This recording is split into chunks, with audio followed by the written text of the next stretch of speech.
जय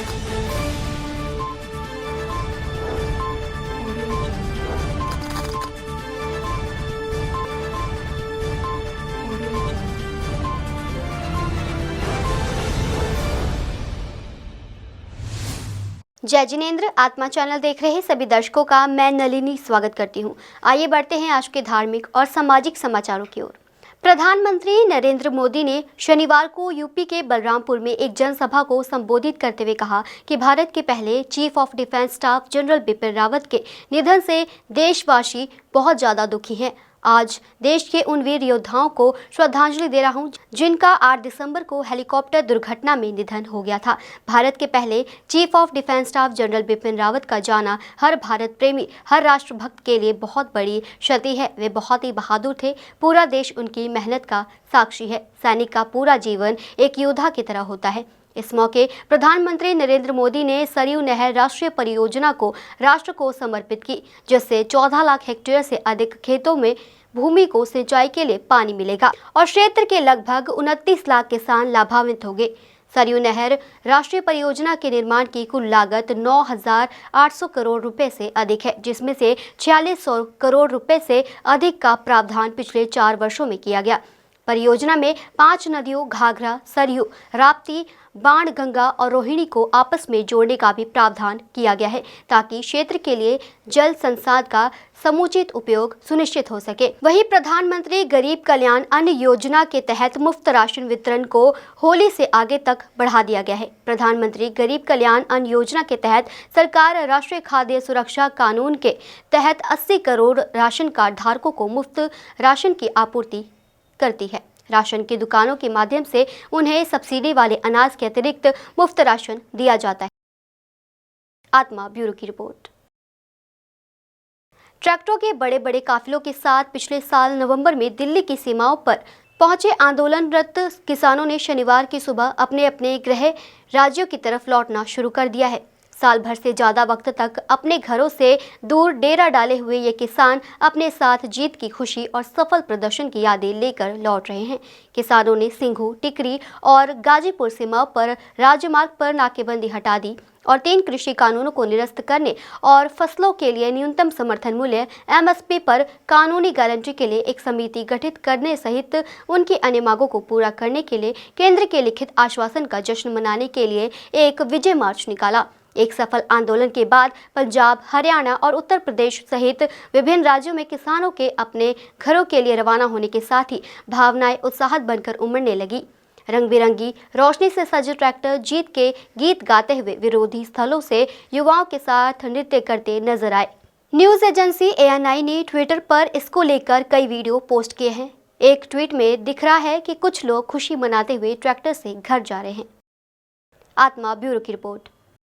विधानसभा चुनाव 2022 के मद्देनजर अकाली दल और बसपा द्वारा बंगा में एक बड़ी रैली की गई, जहां सुखबीर सिंह बादल ने बड़ा बयान दिया। उन्होंने ऐलान किया कि पंजाब में अकाली दल की सरकार बनने पर 2 डिप्टी CM बनाए जाएंगे, जिसमें से एक बसपा का होगा। जिला नवांशहर की बंगा विधानसभा से सांझे उम्मीदवार सुखविंदर कुमार सुखी की चुनावी रैली को संबोधित करते हुए कांग्रेस पार्टी पर तीखे वार करते हुए सुखबीर बादल ने कहा कि कांग्रेस ने अपने कार्यकाल में पंजाब का कोई भी विकास नहीं किया है, बल्कि रेत माफिया, शराब माफिया समेत भ्रष्टाचारी के अलावा कोई काम नहीं किया। उन्होंने कांग्रेस पर आरोप लगाते हुए कहा कि प्रकाश सिंह बादल द्वारा जो भी विकास के कार्य पंजाब में शुरू किए गए थे, वह सारे काम कांग्रेस ने सत्ता में आते ही बंद कर दिए। उन्होंने और क्या कुछ कहा, आप भी सुनिए। मौत हो जाती है दुकानदार की, घट तो घट परिवार को 10 लाख रुपया इंश्योरेंस कंपनी तो मिल जूगा, प्रीमियम पंजाब सरकार भरेगी। जे ਉਹਦੀ दुकान ਤੇ ਅੱਗ ਲੱਗ ਜਾਂਦੀ ਹੈ, नुकसान हो जाता है, बेचारे को कुछ नहीं रहिंदा, ਉਹਦੀ भी इंश्योरेंस की जाऊगी तो ਉਹਨੂੰ 10 लाख रुपये ਦੀ इंश्योरेंस मिल जूगी, ਉਹਦਾ प्रीमियम भी पंजाब सरकार भरांगे तो उस परिवार की मैडिकल इंश्योरेंस भी ਜਿਹੜਾ ਹੈਗਾ ਉਹ भी पंजाब सरकार करा के देगी। एक ਜਿਹੜੇ अपने बच्चे है, बच्चे ते बच्चियां ਜਿਹੜੇ अपने पैरों ते खड़ना करना चाहते हैं, ਜਿਹੜੇ अपनी कोई दुकान करना चाहता है, जे कोई अपनी काम शुरू करना चाहता है, जे कोई लड़की अब ब्यूटी पार्लर का काम या सिलाई का काम शुरू करना चाहते हैं, बेचारे को लाख 2 लाख 3 लाख होंगे ही नहीं अपना काम खड़ा करने वास्ते, उन्होंने वास्ते भी असी पंजाब कोऑपरेटिव बैंक तो 5 लाख रुपए का लोन की स्कीम लेके आवांगे जिसका कोई ब्याज नहीं होगा अपने पैरों पर खड़े होने वास्ते। सो आ जिहड़ियां चीज़ां आ बड़ियां सोच समझ के कीतियां, ऐ नहीं केजरीवाल वांगू। केजरीवाल आया कहता सारियां ही औरतों को मैं 1000 रुपया दे दूं। ऐसे मतलब सुक्की साहब थोड़ी घर वाली भी 1000 रुपया मिल जू, बीबा हरसिमरत कौर MP उन्होंने भी 1000 रुपया आजू, उस वालों की घर वाली 1000 रुपया आजू, SSP की घर वाली भी 1000 रुपया आजू। आ कोई मखौल बनाया उन्होंने? एवं झूठ ते झूठ। केजरीवाल ने एक चीज जी इत्थे गई है वो दिल्ली नहीं लागू की। एडा बड़ा झूठा।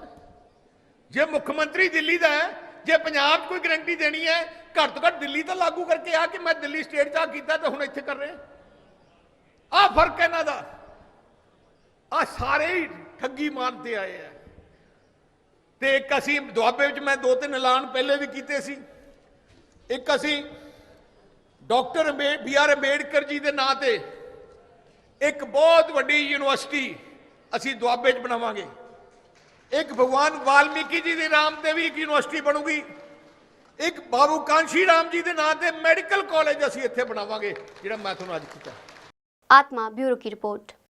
कोरोना वायरस के नए वेरिएंट ओमिक्रॉन ने भारत में अपने पैर फैलाने शुरू कर दिए हैं, जिसके चलते मुंबई में 2 दिनों के लिए धारा 144 लागू कर दी गई है। शहर में 11 और 12 दिसंबर को धारा 144 लागू रहेगी। इस दौरान किसी भी प्रकार की रैली और प्रदर्शन पर रोक रहेगी। साथ ही आदेश का पालन न करने पर भारतीय दंड संहिता की धारा 188 और अन्य कानूनी प्रावधानों के तहत मुंबई पुलिस कार्रवाई करेगी। भारत में ओमिक्रॉन वेरिएंट के अब तक 32 मामले मिल चुके हैं। सबसे ज़्यादा मरीजों की पहचान महाराष्ट्र में हुई है। राजस्थान में ओमिक्रॉन संक्रमितों की संख्या 9 है, जबकि गुजरात, कर्नाटक और दिल्ली में यह आंकड़ा क्रमश 3, 2, 1 है। संक्रमण को रोकने के लिए रैली, मोर्चा या जुलूसों पर रोक लगाई गई है। सूत्रों के हवाले से बताया गया है कि मुंबई पुलिस ने 2 कारणों से शहर में धारा 144 करने का फैसला किया है। पहली, ऑल इंडिया मजलिस से इत्तेहादुल मुस्लिमीन की एक रैली तय थी। इस कार्यक्रम में पार्टी के प्रमुख असुद्दीन ओवैसी समेत कई कार्यकर्ताओं के शामिल होने की उम्मीद थी। पुलिस ने ओवैसी को रैली की अनुमति नहीं दी है। आत्मा ब्यूरो की रिपोर्ट। आज भोलेनाथ सेवा दल द्वारा श्री राधा कृष्ण जी की एक विशाल शोभा यात्रा निकाली गई। इस मौके प्रबंधकों ने बताया कि यह उनका 22वां शोभा यात्रा है, जो कि लुधियाना के रूपा मिस्त्री गली से शुरू हुई है, जो साबुन बाजार, 3 नंबर डिवीजन आदि स्थानों से होते हुए आत्म जैन भवन में समाप्त होगी। इस मौके उन्होंने और क्या कुछ कहा, आप भी सुनिए। तो ये श्री कृष्ण महोत्सव की श्री कृष्ण जी के विवाह की तरह पे मनाया जा रहा है प्रोग्राम। ये रूपा मिस्त्री महल्ले से स्टार्ट हुई है, जो कि साबन बाजार से होती हुई 3 डिवीजन से होती हुई ये यहाँ आत्म जैन भवन में समापन होगी। और इसमें 3 सीटिंगें होगी। पहली सीटिंग आज शाम को होगी 4 बजे से 8 बजे तक, दूसरी सीटिंग कल दोपहर को होगी 10 से 2 बजे तक, और फिर तीसरी सीटिंग 4 से 8 तक होगी। आज डिवीजन नंबर 3 और उसके बाद तुलसी कल्याण केंद्र में समाप्त होगी। तुलसी समाप्त होगी। इसके प्रधान Shri Devendra Jain, vice chairman CB Bhardwaj और जाने माने वो सारे शामिल हुए। इसमें स्कूल और परिमंडलियाँ शामिल हो रही हैं। बहुत बहुत धन्यवाद। साडा 22वां शोभा यात्रा सम्मेलन है। साडे मुख जैन साहब जी है, साडे यही इन्हां दे सहारे ही असीं चल रहे हैं। ते असीं सब नूं बेनती करदे हां भी कल ते अज शाम नूं, कल सारी बैठक शाम तक चलूगी, रात तक सारे आके अपने ठाकुर जी राधा रानी का आशीर्वाद लैन, नाले साडे जैन साहब जी का। बिहारी लाल जयकारा है वीर बजरंगे। लुधियाना से कैमरामैन सलमान के साथ राजेश मेहरा की रिपोर्ट। आज लुधियाना में पंजाब सरकार में कैबिनेट मंत्री गुरकीरत सिंह कोटली संजय चोपड़ा के कार बाजार में पहुंचे। इस मौके पर संजय चोपड़ा ने उनका स्वागत किया और कैबिनेट मंत्री गुरकीरत सिंह कोटली को अपनी कार बाजार की समस्याओं से अवगत कराया और मंत्री कोटली द्वारा उन्हें आश्वासन दिया गया कि वह उनकी हर समस्या का समाधान करने का प्रयास करेंगे। इस मौके पर संजय चोपड़ा, अमित पुरी के साथ कई और सहयोगी उपस्थित थे। नहीं, अज तक साड़ी परिवारक जिमें कह लो दोस्तों मित्रों की मिलनी हैगी और उन्होंने अज सानू खासकर संजय जी ने इत्थे बुलाया और चाह के उत्ते बहुत सारा यूथ इन्हां दा नाल जुड़िया होया ਬੜੇ ਨਾਮੀ ਗ੍ਰਾਮੀ ਇਹ ਸਾਡੇ ਸ਼ਹਿਰ ਦੇ ਇੱਥੇ ਦੇ ਰਹਿਣ ਵਾਲੇ ਨੇ ਔਰ ਹਮੇਸ਼ਾ ਹੀ ਕਾਂਗਰਸ ਪਾਰਟੀ ਲਈ ਔਰ ਸਾਡੇ ਲਈ ਕੰਮ ਕਰਦੇ ਨੇ ਔਰ ਸਾਡੇ ਮਿੱਤਰਾਂ ਦੀ ਦੁਨੀਆ 'ਚੋਂ ਨੇ। ਸੋ ਇਸ ਕਰਕੇ ਅੱਜ ਬੜੀ ਖੁਸ਼ੀ ਹੋ ਰਹੀ ਹੈ ਨਾ ਕੋਈ ਇੱਥੇ ਕਾਰ ਬਾਜ਼ਾਰ 'ਚ ਆ ਕੇ ਬਹੁਤ ਵਧੀਆ ਕੰਮ ਇਹ ਇੱਥੇ ਕਾਰ ਬਾਜ਼ਾਰ ਦੇ ਨਾਲ ਨਾਲ ਸਮਾਜਿਕ ਕੰਮ ਵੀ ਬਹੁਤ ਵਧੀਆ ਕਰਦੇ ਨੇ ਔਰ ਬਹੁਤ ਸਾਰੇ ਲੋਕਾਂ ਨਾਲ ਜੁੜੇ ਹੋਏ ਨੇ।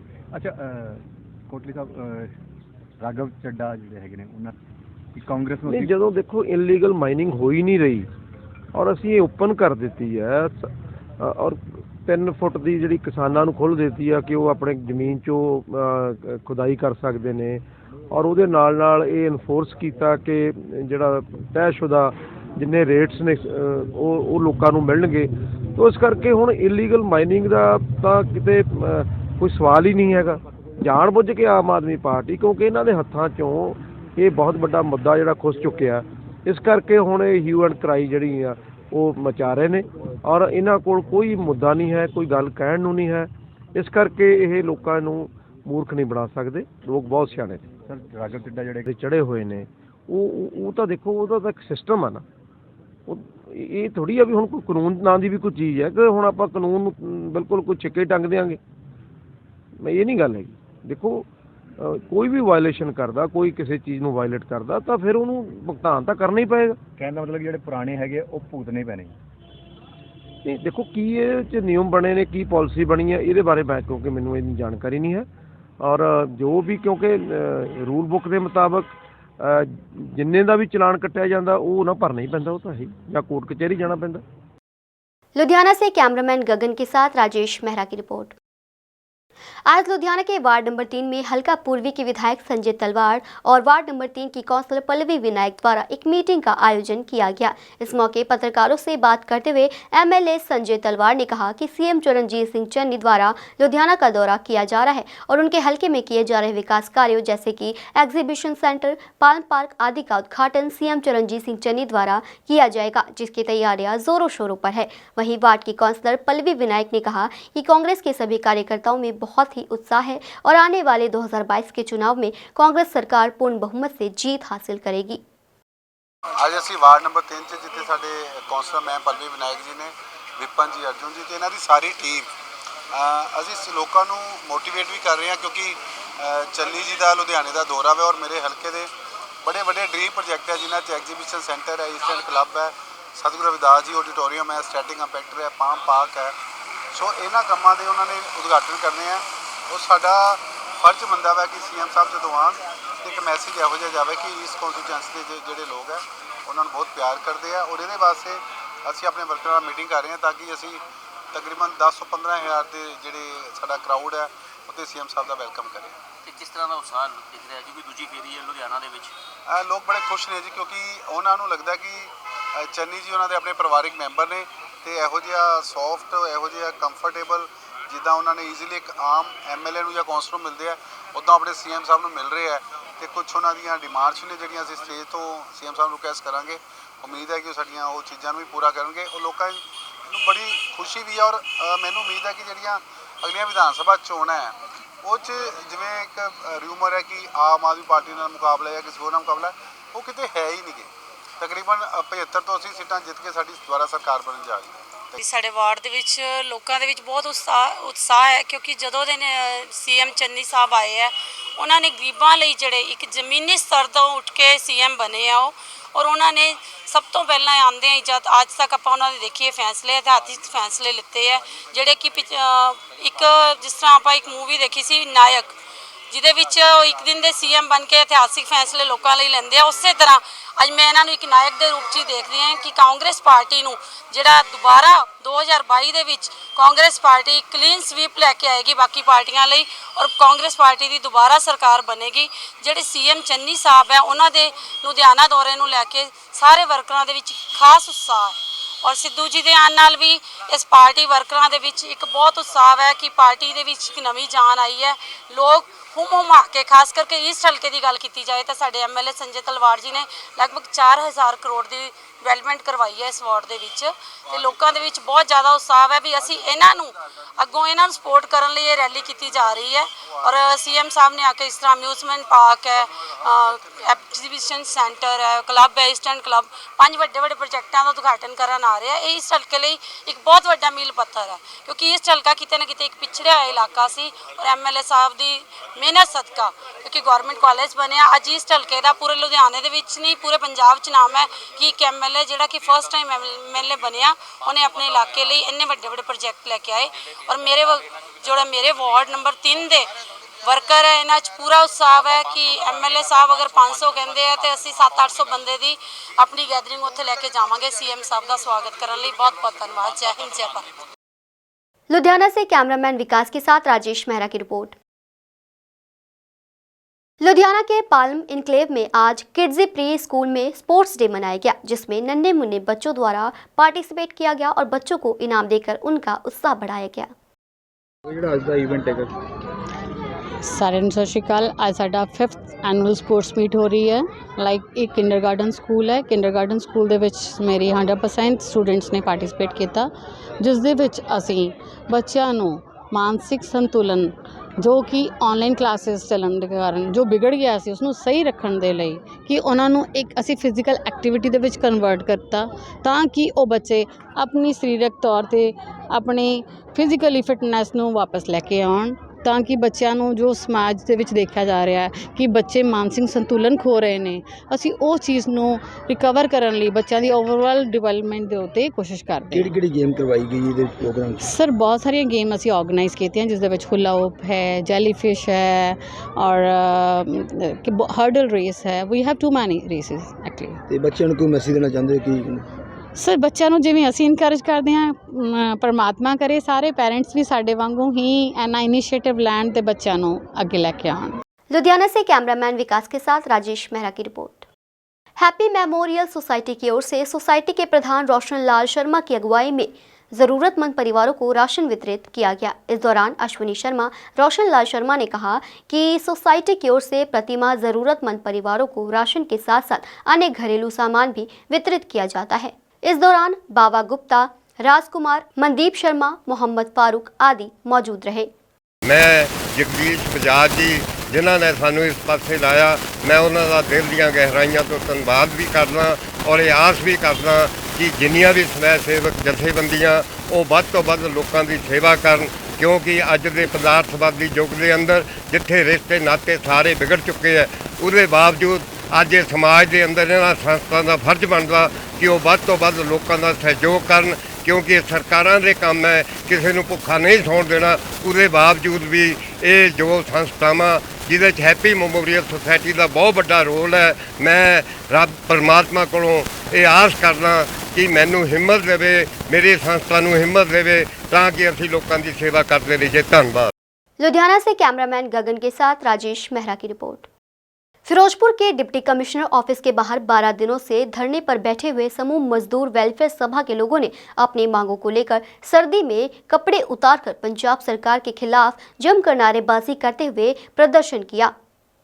समूह मजदूर वेलफेयर सभा के प्रधान बग्गा सिंह ने कहा कि पंजाब के मुख्यमंत्री चरणजीत सिंह चन्नी के आदेशानुसार जो गरीब तबके को 5 मरले का प्लाट और फ्री रजिस्ट्री के आदेश दिए गए थे उनमें से उनकी पालना नहीं की गई जिसके कारण वे 12 दिनों से धरना प्रदर्शन कर रहे हैं और आज उन्होंने डिप्टी कमिश्नर ऑफिस के बाहर कपड़े उतारकर रोष प्रदर्शन किया है ताकि पंजाब सरकार के आदेशानुसार गरीबों को उनका हक दिया जाए। उन्होंने कहा कि अगर हमारी मांगे जल्द ना मानी गई तो हाईवे जाम कर संघर्ष को और भी तेज किया जाएगा।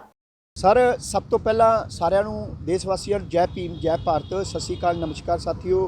समूह मजदूर वैलफेयर सभा ਵੱਲੋਂ ਆਗੂਆਂ ਵੱਲੋਂ ਇੱਕ ਸਾਡਾ ਵਿਸ਼ੇਸ਼ ਮੰਗ ਸੀਗੀ ਕਿ ਜੋ ਪੰਜਾਬ ਸਰਕਾਰ ਸਰਦਾਰ ਚਰਨਜੀਤ ਸਿੰਘ ਚੰਨੀ ਨੇ ਸਾਡੇ ਗਰੀਬ ਲੋਕਾਂ ਲਈ ਹੁਕਮ ਜਾਰੀ ਕੀਤੇ ਸੀ 5-5 ਮਰਲੇ ਰੈਸ਼ੀ ਪਲਾਟ ਵਿਦ ਕਲੋਨੀ ਔਰ ਨਾਲ ਜਿਹੜੇ ਘਰਾਂ 'ਚ ਲੋਕ ਗਰੀਬ ਲੋਕ ਰਹਿੰਦੇ ਸੀ ਸ਼ਹਿਰਾਂ 'ਚ ਪਿੰਡਾਂ ਦੇ ਵਿੱਚ ਉਹਨਾਂ ਨੂੰ ਫ੍ਰੀ ਰਜਿਸਟਰੀਆਂ ਕਰਕੇ ਦੇਣੀਆਂ ਤੇ ਬਿੱਲ ਜਿਹੜੇ ਹੈਗੇ ਆ ਮਾਫ ਕੀਤੇ ਗਏ ਸੀਗੇ। ਇਹਦੇ ਸਬੰਧ ਵਿੱਚ ਅਸੀਂ ਪਹਿਲਾਂ 22 ਤਰੀਕ ਨੂੰ ਮਾਨਯੋਗ ਡਿਪਟੀ ਕਮਿਸ਼ਨਰ ਨੂੰ ਅਸੀਂ ਇੱਕ ਸੂਚਨਾ ਹਿੱਤ ਨੋਟਿਸ ਦਿੱਤਾ ਸੀ ਵੀ 1 ਹਫ਼ਤੇ ਦੇ ਅੰਦਰ ਅੰਦਰ ਇਹਨੂੰ ਇਸ ਹੁਕਮਾਂ ਨੂੰ ਲਾਗੂ ਕਰਾਓ। ਉਸ ਤੋਂ ਬਾਅਦ 29 ਤਰੀਕ ਨੂੰ ਸੋਮਵਾਰ ਨੂੰ ਅਸੀਂ ਇੱਥੇ ਪੱਕਾ ਟਰਮ ਬੈਠ ਗਏ ਔਰ ਬੈਠੇ ਜਦੋਂ ਅਸੀਂ ਇੱਥੇ ਸੜਕ ਦੇ ਵਿੱਚ ਬੈਠੇ ਸੀਗੇ, ਮਾਨਯੋਗ SDM ਸਾਹਿਬ ਆਏ, ਉਹਨਾਂ ਨੇ ਸਾਨੂੰ ਭਰੋਸਾ ਦਿਵਾਇਆ ਵੀ ਅਸੀਂ ਕਰਾਉਂਦੇ ਹਾਂ। ਔਰ ਉਸ ਤੋਂ ਅਗਲੇ ਸੋਮਵਾਰ ਇੱਥੇ ਮਾਨਯੋਗ ਡਿਪਟੀ ਕਮਿਸ਼ਨਰ ਸਾਹਿਬ ਸਾਡੇ ਟੈਂਟ ਵਿੱਚ ਬੈਠ ਗਏ। ਉਸ ਤੋਂ ਦੂਜੇ ਦਿਨ ਫਿਰ ਆਏ, ਸਿਰਫ ਸਾਨੂੰ ਭਰੋਸਾ ਦਿਵਾਉਂਦੇ ਆ ਤੇ ਸਾਨੂੰ ਗੱਲਾਂ ਦੇ ਵਿੱਚ ਉਠਾਉਣਾ ਚਾਹੁੰਦੇ ਆ ਕਿ ਜਿਹੜੇ ਮੁੱਖ ਮੰਤਰੀ ਨੇ ਹੁਕਮ ਲਾਗੂ ਕੀਤੇ ਆ ਉਹ ਨੱਪ ਕੇ ਬੈਠੇ ਹੋਏ ਆ।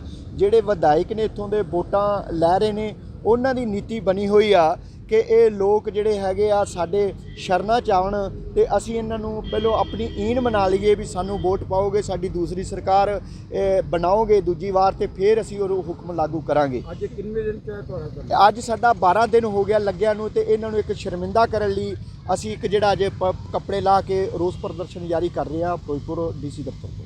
ਜੈ ਭੀਮ ਜੈ ਭਾਰਤ ਜੀ। ਅਸੀਂ ਪਿਛਲੇ 12 ਦਿਨ ਤੋਂ ਬੈਠੇ ਹੋਏ ਹਾਂ 5-5 ਮਰਲੇ ਤੋਂ ਜਿਹੜੇ ਫ੍ਰੀ ਰਜਿਸਟਰੀਆਂ ਤੇ ਇੱਕ ਇਹਨਾਂ ਬਿੱਲ ਮਾਫ ਕਿਹਾ ਸੀ, ਨਾ ਹੀ ਤਾਂ ਸਾਡੇ ਬਿੱਲ ਮਾਫ ਹੋਏ ਜੀ, ਨਾ ਹੀ ਕੋਈ ਸਾਡੀਆਂ ਫ੍ਰੀ ਰਜਿਸਟਰੀਆਂ ਹੋਈਆਂ ਜੀ, ਤੇ ਨਾ ਹੀ ਸਾਨੂੰ ਕੋਈ 5-5 ਮਰਲੇ ਮਿਲੇ ਨੇ। ਠੀਕ ਹੈ, ਸਾਨੂੰ ਕਹਿਣਗੇ ਤੁਹਾਨੂੰ ਆਟਾ ਦਿੱਤਾ ਜਾਊ, ਦਾਲ ਦਿੱਤੀ ਜਾਊ। ਠੀਕ ਹੈ, ਹੁਣ ਤਾਂ ਅਕਾਲੀ ਸਰਕਾਰ ਕਹਿੰਦੀ ਤੁਹਾਨੂੰ ਆਲੂ ਵੀ ਨਾਲ ਦਿੱਤੇ ਜਾਣਗੇ। ਇਹ ਸਾਰਾ ਕੁਝ ਸਾਂਭ ਕੇ ਆਪਦੇ ਘਰੇ ਰੱਖਣ, ਸਾਨੂੰ ਚੰਗੀ ਸਿਹਤ, ਠੀਕ ਹੈ ਜੀ, ਚੰਗੀ ਸਿੱਖਿਆ ਸਾਡੇ ਬੱਚਿਆਂ ਨੂੰ ਪੜ੍ਹਾਇਆ ਜਾਵੇ। ਹੁਣ ਇਹਨਾਂ ਕਿਹਾ ਜੀ 8ਵੀਂ ਤੱਕ ਕੋਈ ਬੱਚਾ ਫੇਲ ਨਹੀਂ ਕੀਤਾ ਜਾਊਗਾ। ਠੀਕ ਹੈ ਜੀ, ਜੇ 8ਵੀਂ ਤੱਕ ਫੇਲ ਨਹੀਂ ਕੀਤਾ ਜਾਊਗਾ 10ਵੀਂ 11ਵੀਂ 12ਵੀਂ ਕਿੱਥੋਂ ਸਾਡਾ ਬੱਚਾ ਕਰੂਗਾ ਜੀ? ਨਹੀਂ ਕਰੂਗਾ, ਕਦੇ ਵੀ ਨਹੀਂ ਕਰੂਗਾ। ਠੀਕ ਹੈ ਜੀ, ਜਦੋਂ 10ਵੀਂ 11ਵੀਂ 12ਵੀਂ ਨਹੀਂ ਕਰੂਗਾ ਫਿਰ ਸਾਡਾ ਬੱਚਾ ਨੌਕਰੀ ਨਹੀਂ ਲੱਗੂਗਾ ਜੀ। ਠੀਕ ਹੈ ਜੀ, ਇਸ ਕਰਕੇ ਸਾਨੂੰ ਆਟਾ ਦਾਲ ਨਹੀਂ ਚਾਹੀਦਾ, ਇਹਨਾਂ ਦੇ ਬਿੱਲ ਫ੍ਰੀ ਨਹੀਂ ਚਾਹੀਦੇ। ਸਾਨੂੰ ਸਾਡੀਆਂ ਮੰਗਾਂ ਨੇ, ਸਾਨੂੰ ਚੰਗੀ ਸਿਹਤ, ਚੰਗੀ शिक्षा चाहिए है जी। फिरोजपुर से मंजीत सिंह की रिपोर्ट। आज के समाचार बस यहीं तक। कल फिर हाजिर होंगे कुछ नए धार्मिक और सामाजिक समाचारों के साथ। तब तक आप बने रहिए आत्मा चैनल के साथ। जय जिनेंद्र।